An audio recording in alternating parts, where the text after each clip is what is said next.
So then who would be the NFC sleeper team? And by that, I mean a team that didn't make the playoffs last year, maybe a top 10 drafting team that can actually take a step forward like the Miami Dolphins last year, like the Detroit Lions last year, that step forward to put themselves in a playoff mix.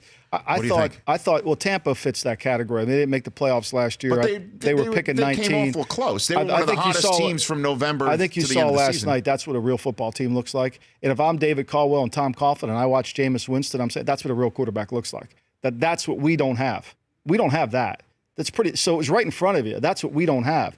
I think that in the NFC, you can't choose Carolina because well, no, because Carolina's got some nucleus back. I mean, just watching Cam throw today on ESPN, the clips there, just at practice, he just doesn't look right yet. It's going to take a little bit of time for him to get that shoulder back and feel comfortable with it. Just because to give you some time to think, this is my way to tap dance a little bit for you so you can think of your NFC team. I'm choosing the Chargers as my sleeper team in the AFC. I'm with you on that. I would sail on that boat with you. Because they were a team that was out of it last year, right, and they can really take several games better than last year's record steps forward this year, right, and do some damage in a division, if not maybe scare some people and have a chance to win that division. I like it. That I'm not seeing.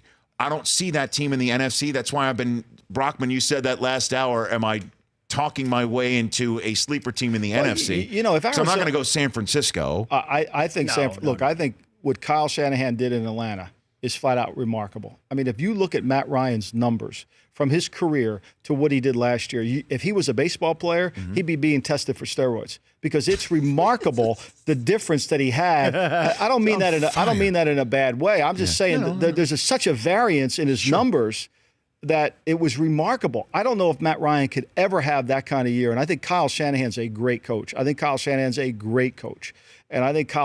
ready to be a head coach. And I wouldn't underestimate the 49ers at all. I think he's got Brian Hoyer playing well, even though like playoff wins. Well, I think here's the thing. Here's what I do know. 49ers? Here's what I do know about the NFL. Schedules matter, and the West plays the South. So the NFC West plays the AFC South. So you can collect a lot of wins if you're playing Jacksonville, if you're playing Indy, who's not very healthy. If Houston's the best team by far in that division, I think everybody has Tennessee as a sleeper team. I'm not there with Tennessee. So I think somebody could steal a bunch of wins from the AFC South or from the NFC West. So you're going the Niners as your NFC sleepers? If you put a gun to my head. Figuratively, of course. Figuratively, yeah. I like the Niners. I like Kyle Shanahan. I think he'll do a good job. Okay. The Rich Eisen Show. Weekdays at noon Eastern on radio stations across the country and audience.